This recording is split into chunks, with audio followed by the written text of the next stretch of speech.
get knocked down, but you gotta get up. Keep going.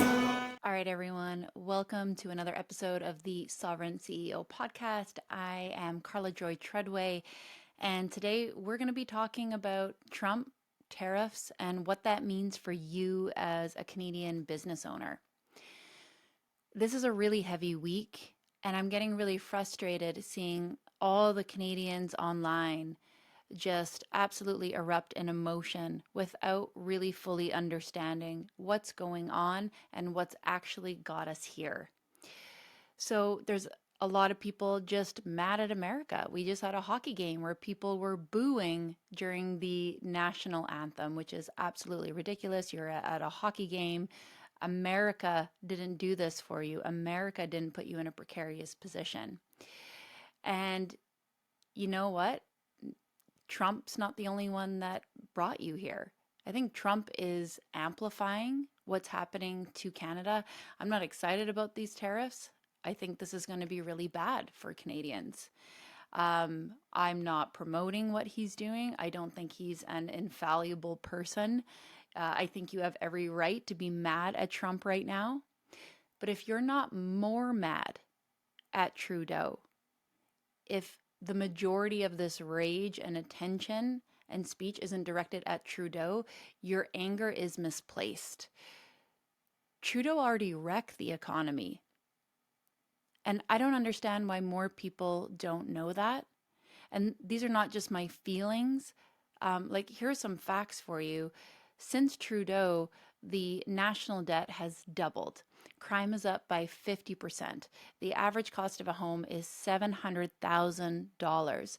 That means our children right now, that dream of going to university and getting a good job and buying a home, it's not going to happen. We have homelessness up 25%. 6.5 million Canadians don't have a doctor. If you want to get a simple scan like an MRI, you're looking at a minimum of 13 weeks, but sometimes months ahead. We have a housing, healthcare, and energy crisis.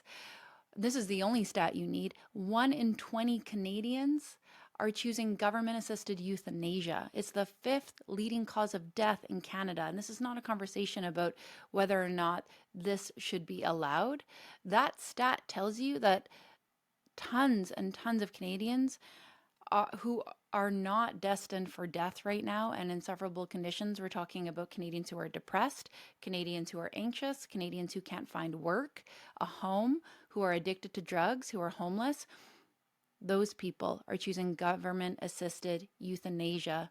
And I'm sure the government is happy to oblige because it's much cheaper for them than solving problems. We also pay some of the highest taxes in the world. For what? And if you've watched the size of the government grow, I don't know what the actual stat is, how much it's grown and bloated itself over the last few years. We don't have anything good to show for that. Imagine having some of the world's greatest, cleanest oil reserves in the world and not allowing Canadians to build pipelines within your own country. They're blocking pipelines, they're blocking development while purchasing oil and gas from other nations, just so they can virtue signal and say that we are eradicating fossil fuels. They're still using them, they're still buying them. Also, guys, even us doing it, it doesn't even make a blip in climate change. It doesn't influence climate change in a significant way. While you have India and China building coal plants right now, it does absolutely nothing but destroy our economy and put us in a really vulnerable position. I'm getting really angry at all this Canada First rhetoric. It should have always been Canada First. And all the people that are chanting Canada First, I mean, where were you the last 4 years? Well, we've been doing that. Well, many of us have been fighting for all the small businesses that closed during the pandemic after being forcefully closed for up to 2 years while people were shopping at Walmart and Costco and Amazon. It's never been Canada First. The Trudeau Liberals only care about the party. They tell you that they're here for the people, but it's actually about the party. And they've had a degrowth plan since the Pierre Elliott Trudeau days. That has degrowth has been the plan, meaning slow, controlled demolition of our nation. They don't want to develop our resources. Capitalism is evil. Socialism is the way. They don't want the country to flourish. And when Trudeau flew to Trump, Trump already kind of knew this, but then Trudeau laid out all his cards because he's a terrible negotiator and said, if you do this, this will destroy Canada. It's because it was already on its way out. So I'm sitting back and watching Canadians with Trump derangement syndrome absolutely lose their minds over Orange Man bad without recognizing what has already been done to Canada. Those stats are real. I understand, as a former Liberal, why you want your ideology to work. It doesn't. And maybe if the Trudeau Liberals acted as classical Liberals, actual Liberals, and weren't pure socialists at this point, maybe we wouldn't be in this position. But they are so far left. They are so addicted to this globalist ideal, this post-nationalist state. They don't care about Canada crumpling. They're more interested in being a part of the big boy club, the WEF, the globalists in Davos. That's more important to them than helping Canada rise up. I don't like what's about to happen here in Canada, but you know what? I haven't liked what's happened to Canada over the last 8 years, and that's what Canadians aren't seeing. You can hate Trump. Go ahead and be mad at Trump. But again, if you're more mad at Trump than at Trudeau, you're completely in the dark here. And you know what? I kind of think the Trudeau Liberals are happy right now. Notice that Trudeau fake resigned right before this happened, and then he prorogued Parliament so that he could make now sweeping changes without there being any opposition right now. Do you understand the pickle that we're in? This is a massive economic crisis, and he has prorogued Parliament, meaning your elected officials, the people that you have voted for to represent you, are unable to go to Parliament and talk about solutions to this problem. So he can go and make massive sweeping decisions. The man that just fake resigned, by the way, you're supposed to be gone. You're leaving. Why are you still making decisions? You got us into this mess. He's blocked your MPs, your elected officials from being able to create an actual solution. Also, as a side note, for people that still think that we have democracy, since 2015, Trudeau has appointed 90 out of 105 Canadian senators. 90 out of 105. So, A, why aren't those positions elected? But two, if you know, like our parliamentary system is always praised, but it's this top-down system of control where the Senate is able to really block or pass through anything that happens in the House. So A, we've blocked the House. They can't do anything in Parliament right now. Even if it was open, he's got full control of the Senate right now. We have a quasi-dictatorship right now. And you have lefties right now looking at Trump and posting photos of the Handmaid's Tale and calling Republicans fascist, while not being self-reflective at all. So you have people that are stealing your tax dollars, giving it away to causes that we don't support. They have blocked independent media on social media. They are funding the majority of our mainstream media outlets that are completely biased in the favor of the Liberals. In the past few years, you have basically a coalition government with the NDP propping up everything that the Liberals are doing. This is not democracy. And a lot of Canadians are happy about this because their side is winning. And what I'd like to say to that is you're extremely short-sighted. If you wouldn't want the Conservatives having that kind of top-down totalitarian control, right, then this is not a system that you should be praising. So as much as I would like the Conservatives to just manhandle this whole situation and flip this thing and never let a Liberal have any kind of influence in the House, I'm not short-sighted. I don't want that kind of power in anyone's hand because no politician is perfect. And we got to stop being partisan. We got to stop being addicted to our side and actually see this monstrous situation that we have created. We have a quasi dictatorship right now. Trudeau has prorogued parliament. He's blocked any kind of decision making from being able to happen in the House. He is party before people. He doesn't care about you. Now, why did Trump do this? A lot of people don't believe what Trump is saying, that it is because of fentanyl, drugs, and illegal immigrants. I can say, as someone living in the North, that there are many unmanned borders across Canada, unmanned borders across Canada. And he hasn't explicitly said China, but there are many investigative journalists like Sam Cooper. He wrote the book Willful Blindness, who's been doing this research for about 10 years. Canada absolutely has been compromised by the CCP from other terrorist organizations for human trafficking, drug trafficking, money laundering, all sorts of things. Just very, very recently, Trudeau was trying to attacked the Conservatives by saying 11 MPs in the House have been compromised, and the Conservatives have been yelling at him to say, release the names. Of course, Trudeau has not released the names. We have Mary, I don't know how to pronounce her last name, NG, she was a compromised liberal with the CCP. You hear about these things, and then they just kind of go away. So we have MPs in the House that are compromised by the CCP. My opinion, I think Trump understands that we are seeing this global shifting of power.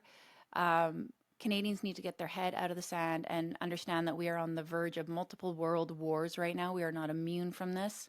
With this new globalist agenda, there is a shifting of power. You have Russia and China and the US all competing to be the main source of power and control. Things are shifting. And when you hear Trump talk about Canada's 51st state, I think he understands this game of risk that's happening, not just with the US, with all the countries across the world. And I don't think he is a globalist. I think he's against that agenda where Trudeau and the Liberals are completely for this post-nationalist state because they've said it. Trump's going to do whatever he has to put America first. Canada is not a strong trading partner, and we've clearly been compromised. And people who think that that's not the reason, well, as soon as Trudeau actually did what Trump wanted, they backed off on the tariffs, which is exactly what he said. You have to tighten up the border, send a bunch of helicopters here, send guards, or you will have tariffs. Are they even taking this seriously? Because I just saw the Liberals donate another $50 million towards to SLQ, whatever that word is now. That's not the time. $50 million would get you a whole lot of black ops helicopters to secure our borders right now. And when it comes to being a trading partner, all the Canadians are like, buy Canadian. Yeah, you've always should have done this, first of all. But the Americans aren't going to feel that kind of pain like we are. So Canada exports to the US as a percentage of GDP is 22%, whereas the US exports to Canada as a percentage of GDP is 1.2%. There's no war. The Americans win. The economy's bigger. Their cost of living is down. Their dollar is stronger. And again, everyone posting Canadian flags right now in your bio and talking about Canada first, I have to ask, where were you the last 4 years? When we were protesting, we were standing up for all the small businesses that were being closed, mine included, while the laptop Ottawa elites or government workers got to just stay home and shop from Amazon. Where were you? Right, you were calling us Nazis and white supremacists for having Canadian flags in our bio and fighting for our rights and freedoms. Just an aside. So Trudeau prorogued Parliament to preserve himself, and he refuses to bring it back to save Canada right now because he only cares about himself. And for people that think you can just switch out Mark Carney for Trudeau, Mark Carney was Trudeau's economic advisor this whole time. He's even crazier than Trudeau. He's going to double down on the things that destroy this country. Trudeau's already ruined the economy. And what Trump's doing is just putting a huge magnifying glass on this leadership. Trudeau focused on degrowth of our economy while growing the size of the government, increasing our taxes, and printing our dollar into oblivion. You were screwed going into this. We need an election now. We need this prorogue parliament stopped now. I don't know if it's going to do anything. Write the Governor General, write the Canadian senators, but we need the Liberals gone and the NDP who support them. Just buying Canadian syrup and French's and ketchup, that's not going to save us right now. It's bad. We're in a really bad predicament. And I don't fault Trump for putting America first. Our leaders should have put Canada first 8 years ago. Developing our economy, developing our resources. They have completely weakened this country. This situation wouldn't be this dire situation if we were stronger. Again, the only stat you need to know is that one about MAID. That is horrific. Now, what do you need to know as business owners? One, again, if you're going to participate in politics, please do. The Conservatives are not perfect, but they are the only ones with their head on straight. You cannot go to socialists to fix an economic problem, and you cannot just replace the leader of the Liberal Party, especially considering they were already running the show this whole time. Pressure your MPs, the Governor General, the Senate, to get Parliament back in action and ask for an election now. I don't like right now, the way that things are looking, we're not going to have an election until 2026. I don't think we have that much time. The amount of damage that's going to come between now and then. And again, the Liberals are giddy. They're going to blame all this on Trump. So I am going to be relentless with this messaging. So you already know these stats going into it. It was already bad. It was already crumpling. We were already on the verge of a Venezuelan-style collapse because of the Trudeau Liberals the last 8 years. Business owners, you are going to have to practice an incredible amount of discipline because this stuff is really distracting. And you're going to have to develop a long-term strategy for your business so that you survive right now. You're going to need to make a proactive plan for your business, and hopefully that's online. If you have a physical business, I hope you also have one online, because what's going to happen with trade and stock shortages, like that's going to be real. If you are online, find your most profitable product right now and look at it and focus on it and ditch the noise and the other side things that you're doing and ask yourself, how do I make this product better? How do I get my clients better results? And how can I charge more for this thing because it's that good? Get really focused right now.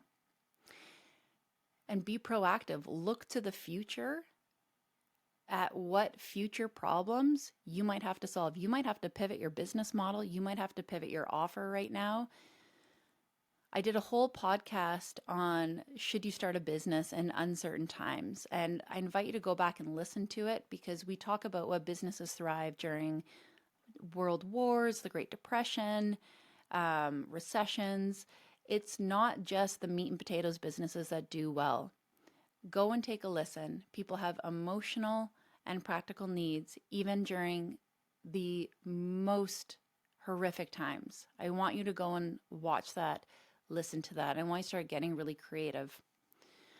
And whatever wealth you have accumulated right now, I would be looking into how you can protect that right now. I was texting my husband today saying, if you were already thinking about buying more gold and silver or investing in some American companies, now is the time. I would not want my money sitting in a Canadian bank account. The Canadian dollar has already went down from this decision. The whole world knows exactly what position we're in right now and how vulnerable we are. So we have to take that seriously. So this is not an upbeat podcast. I'm sorry, but this is real and this is important.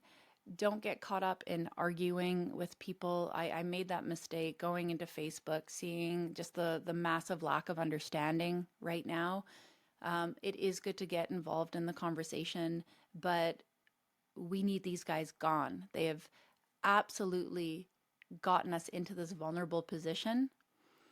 Trudeau went to talk to Trump, laid out all our cards, told him it would destroy Canada. Um, that did not help us. Melanie Joly went to America and only talked to the Democrats. She refused to meet with the Republicans and the people in power. Danielle Smith is the only one that has done anything good. I don't know why people hate her. She's the only one that's got her big girl pants on right now. She went down to Mar-a-Lago, and because she did that, the tariffs on oil and gas right now are only 10%. I want to play something for you before I end this. It's something to pay attention to, and it's real, and this is scary. But if you are an entrepreneur, you can do what it takes to survive this thing. But I want to just play this from the former leader of the Conservative Party.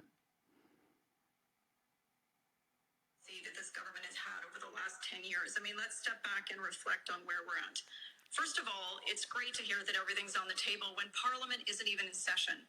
The people of Canada have elected their representative to sit in the House and address these types of issues. Parliament should be recalled immediately. The fact that we're all discussing these issues and lots of smart people are weighing in is great. But here's a thought. The people that are elected by Canadians should be talking about this in Parliament. There is nothing stopping the Prime Minister from recalling Parliament and having those people that are duly elected by Canadians that represent the will of Canadians discussing one of the biggest economic crises in the last decade. And second to that, there may not be this sense of unity because a lot of this falls on the Prime Minister's shoulders. We have a weakened, vulnerable economy, and that is all on him. It's not on President Trump. So we go into a trade war being one of the most unproductive countries in the OECD, having not addressed these issues when we knew Trump was going to be elected. We knew this at the end of October, definitely the beginning of November. Did we do anything to pivot to make our economy more competitive? No, we did nothing. In fact, we raised capital gains taxes on inventors and entrepreneurs and small business owners, which has been a drain on the economy. We can't attract capital into this country, and we have an issue of productivity and job creation. And now we're facing a president, which we knew wanted to create the most competitive country in the world. And he's doing exactly that in a very bold fashion. So it's not just about how we retaliate. It's about how we get our own house in order. And how have we responded? We've done nothing to date. I would also say this.